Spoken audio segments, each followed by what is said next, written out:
আস্তে আস্তে কিন্তু রহমতের মাস চলে আসলো বন্ধুরা। আমরা মুসলিম, তাই সব সময় আল্লাহকে ভয় করি এবং আল্লাহর হুকুম মেনে চলি।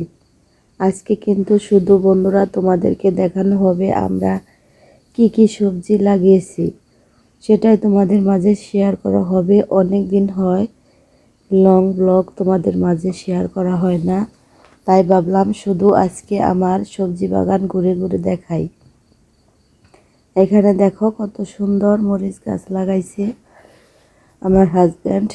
মরিচ গাছে কিন্তু মরিচ ধরতেছে অনেকগুলা জায়গা। এই তো দেখো, ব্যস্ততার কারণে তোমাদেরকে দেখানো হচ্ছে না। এই যে দেখো, অনেক ছোট ছোট গাছগুলাই কিন্তু অনেকগুলা করে মরিচ ধরেছে।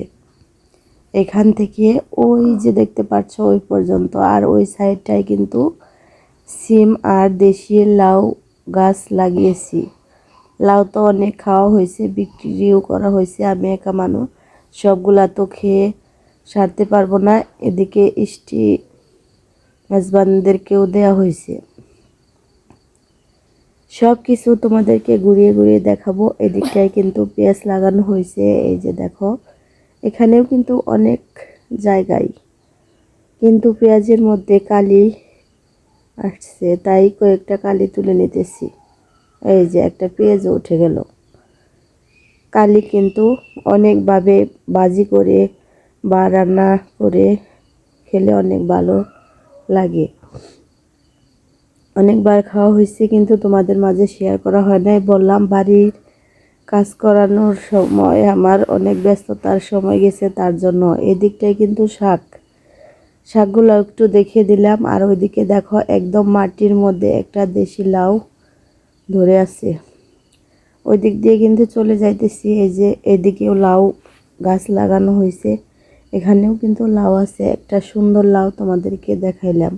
আর আজকে আমি কি রান্না করব সেটাই কিন্তু উঠিয়ে ঝুড়িতে রেখে দিয়েছি, সেটা তোমাদেরকে দেখিয়ে দিয়ে। দেখো আমাদের গাছের সিমগুলা কত সুন্দর, কালো কালো সিম, এবং সাথে কয়েকটা পেঁয়াজের কালি নিয়েছি।